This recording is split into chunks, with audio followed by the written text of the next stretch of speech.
goes without saying, but I was not born into this world with this doll as my ha. Would you like to hear how I came to be in this condition? My darling wife was working as a nurse in an isolation ward. A luckless place which one day found itself in the path of a tar tsunami, a freak occurrence triggered by an ill-timed gatequake. Not a single person survived. No patients, no doctors, no wife. I just have to be careful. Hold on.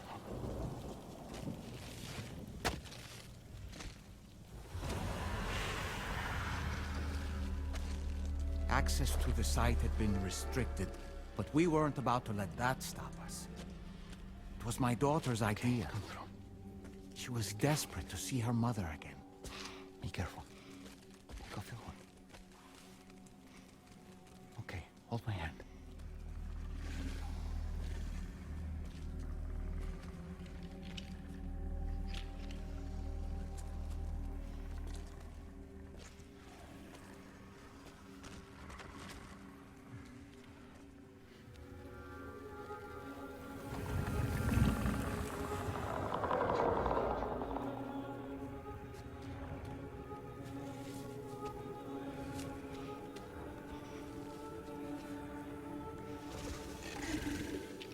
Mommy?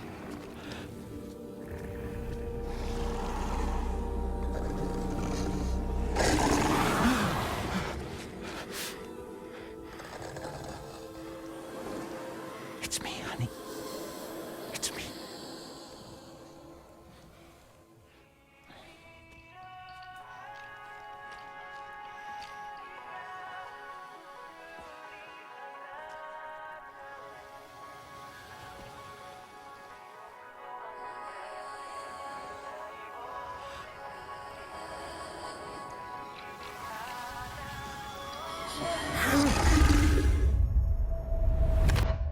In the end, it wasn't even her daughter that she remembered.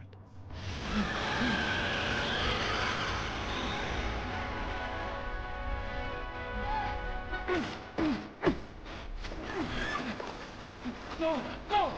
No!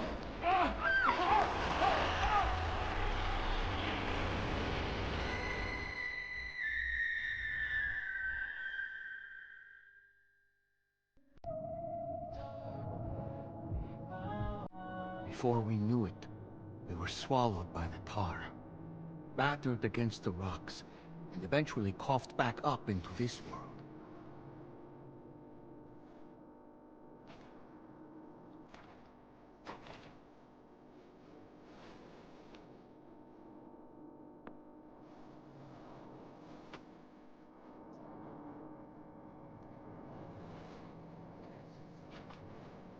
Wait! Don't go! Down here, please!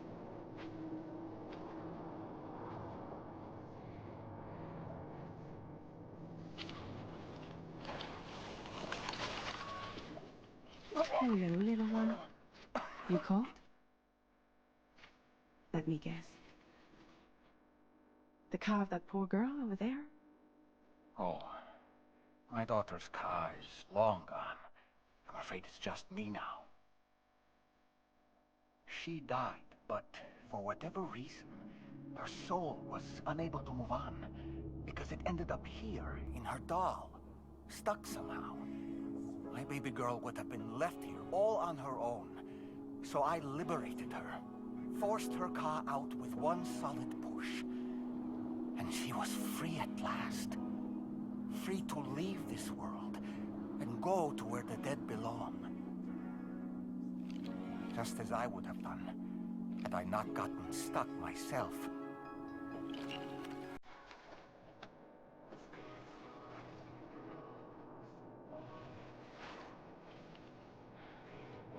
I see. That's quite a story. Believe it or not, I've been looking all over for you, Mr. Spirit Medium. As you can see, I'm of no use to anyone. I can't go anywhere. I'll be stuck here for the rest of eternity, if that's that. Wanna come work for me instead? Your ha's no good to you now. Huh. Didn't last long out of the tar. Poor old thing turned into a bark body in no time at all. You think you could bury them for me?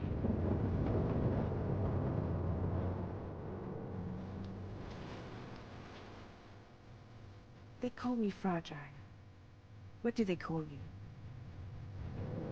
The taller man, maybe? No. Dolman suits you better.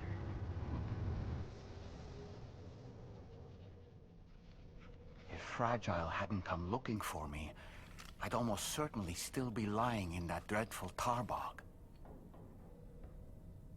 But your soul's trapped in that doll forever? Perhaps. But if I could break free from this thing, maybe then I can be reunited with my daughter. When that happy day might come, I cannot say.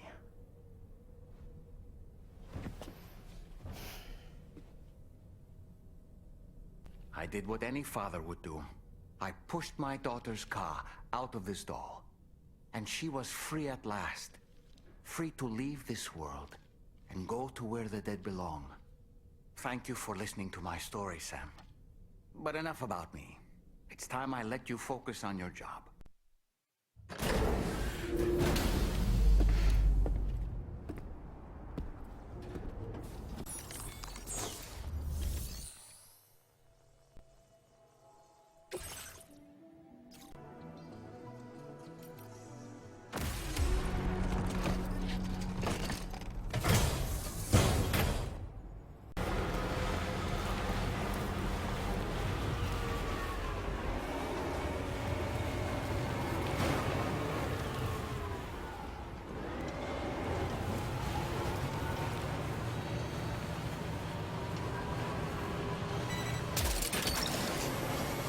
Look, that was...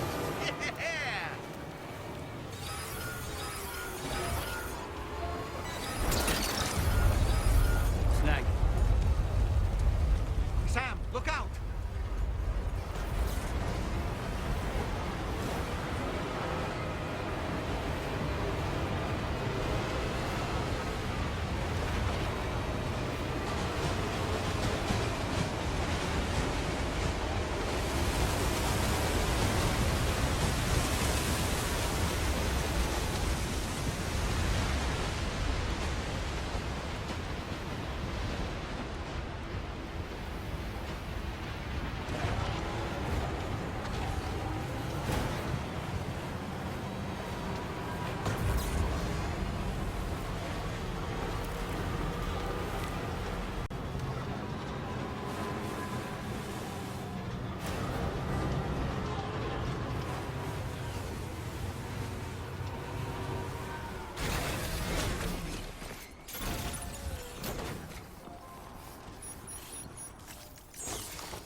Actually made it here, huh?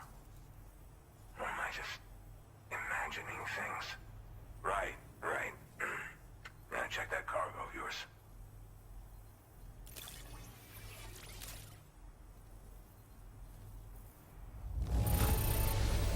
This cargo's looking pretty sweet. You're awesome.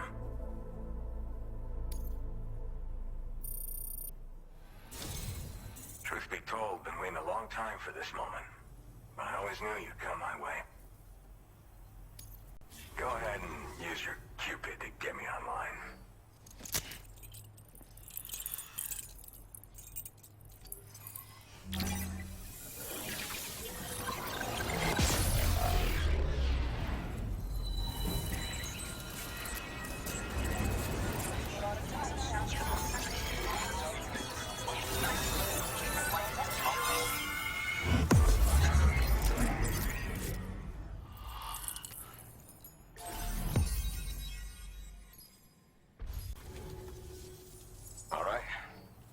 connected to the network.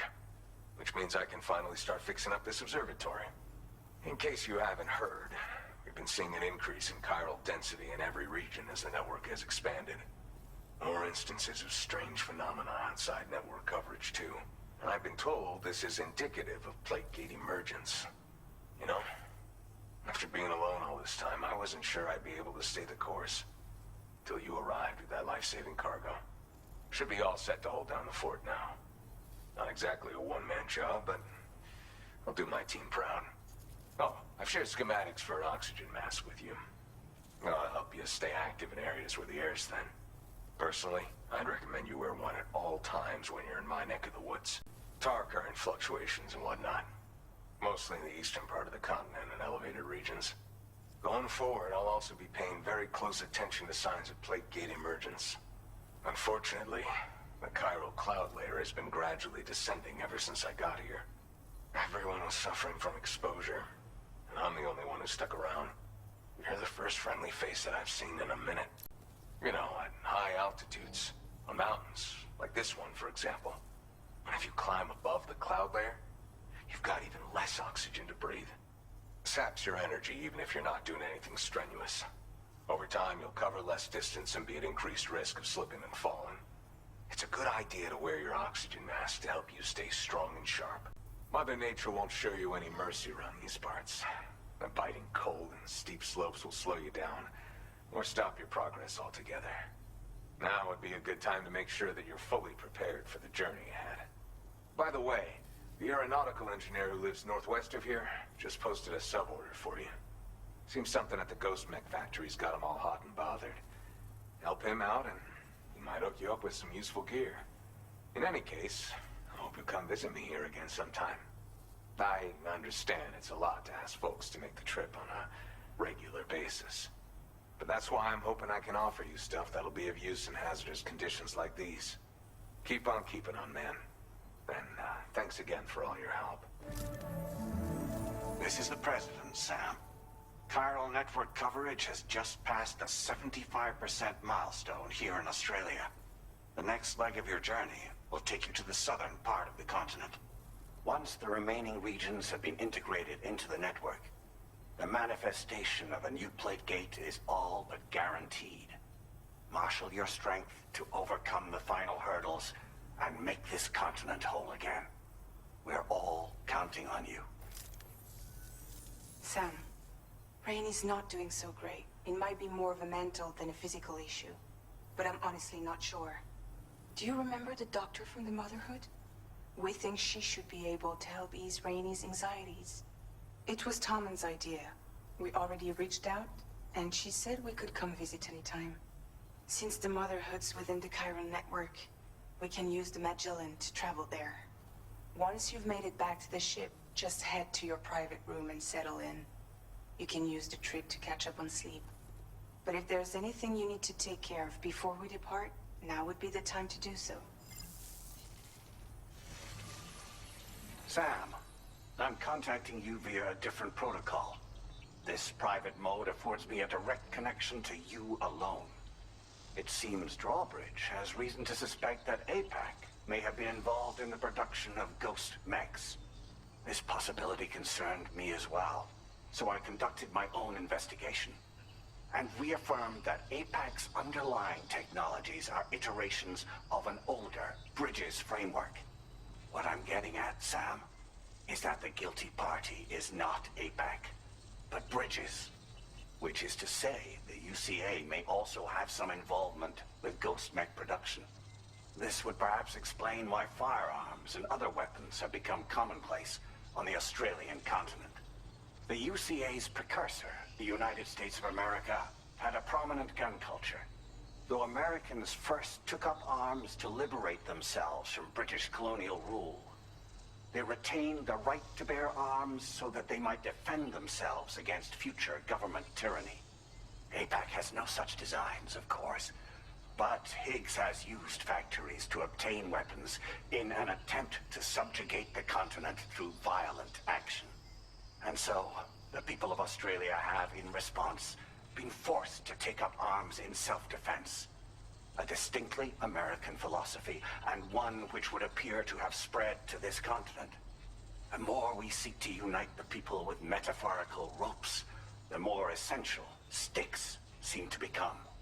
This particular situation is one that I feared might come to pass, which is precisely why I determined that it must not be the UCA, but a civilian organization which takes the lead in expanding chiral infrastructure. But if the UCA is indeed somehow implicated in these events, dramatically alter the calculus. I realize it must be vexing not knowing what to believe, Sam. Should I learn more, I'll contact you at once. For my part, I have a favor to ask. I must insist you not disclose that we've been in direct contact. There's no telling who may be involved with what at this stage. Order completed. Well done.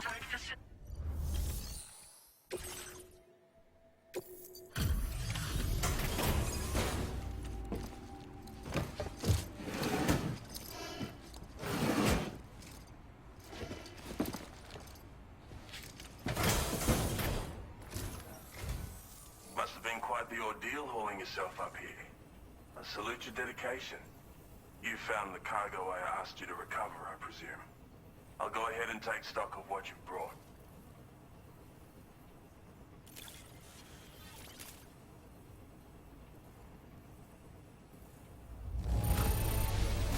This delivery is in excellent condition, as I would expect from you.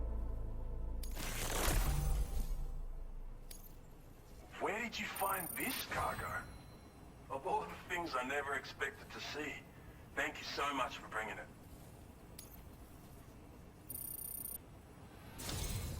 Your assistance has ensured that I have what I need to carry out my research.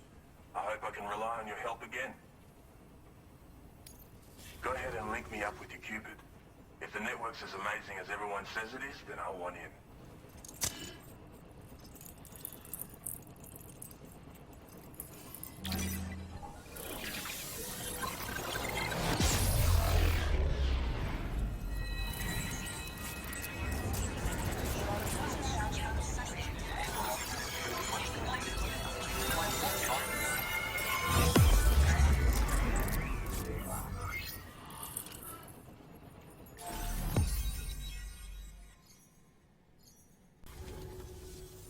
So this is what it's like to be on the network.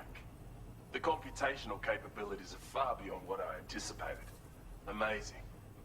Oh, and it's already yielded a useful result. Let me share this data with you. It's for a floating sentry gun. Toss it in the air and it'll hover in place, after which it'll target and engage nearby hostiles. And since it fires MP bullets, you don't have to worry about unintentionally killing people. But that's not all. I've refined the design of the cargo catapult so that you yourself can climb inside and be launched into the distance. A useful option if you want to bypass particularly rugged terrain along with your cargo in a single quick trip. I mean, I have to say, it's incredible what the chiral network can help us achieve. If you deploy them wisely, you can use sentry guns to keep your enemies occupied for a while. And while they're distracted, you can sneak into secure locations or break contact with pursuers and make your escape. They've got all kinds of strategic applications, really. But they're not capable of tracking BTs, so don't expect them to help with those. Anyway, I created the guns by using the network to combine data from the cargo you brought me with my own research results. This means they can be fabricated using existing materials. Yeah, the chiral network's pretty impressive, isn't it? Bloody oath you can. It's an innovation made possible through the application of my research. The core launch mechanism hasn't changed though, so you can't steer the pods like traditional aircraft. But you can adjust your trajectory to hone in on a landing point once the parachute is opened. Traveling by air in this fashion is an efficient way to traverse uneven terrain with minimal effort. Of course, you want to make sure your flight path is clear of obstacles before you launch. It's entirely possible to fly smack bang into a wall if you're reckless, and that would hurt. A lot. Yeah, some people should think twice about using catapults, but I'm pretty sure you'll be careful. Thanks again. I'm glad we could meet. You've given me a renewed hope for the future of my work here. Come visit me again. Maybe I can find a way to make your work easier too.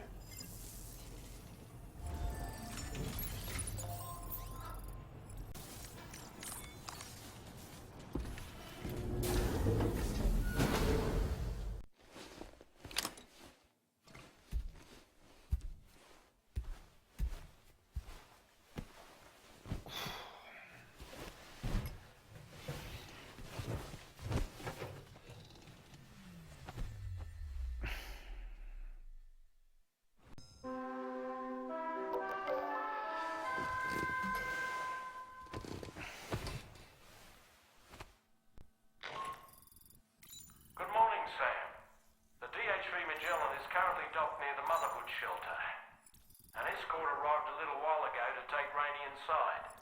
The doctor has requested to see you as well. Head on over whenever you feel ready.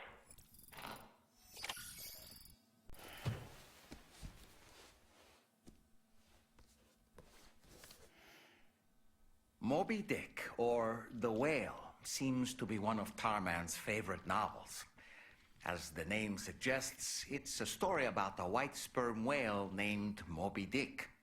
Captain Ahab, one of the main characters, uses a prosthetic leg made of whalebone to replace the one Moby Dick took long ago. He's obsessed with getting revenge against the whale, which he hates with a terrible passion, all while nursing the phantom pain of his lost leg. In the end, Ahab fails to exact vengeance on his foe and is dragged into the sea. His crew's only survivor is Ishmael, the book's narrator. He was rescued after clinging desperately to a coffin-shaped life buoy. That's right, a coffin was his savior. Ironic, isn't it? How you use a thing makes all the difference.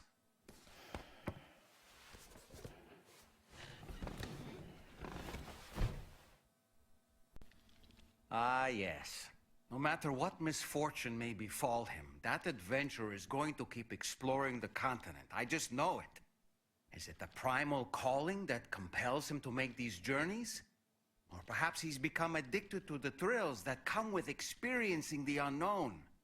Regardless of his motivation, when I see how distressed his son is, I want to do what I can to get him home safe.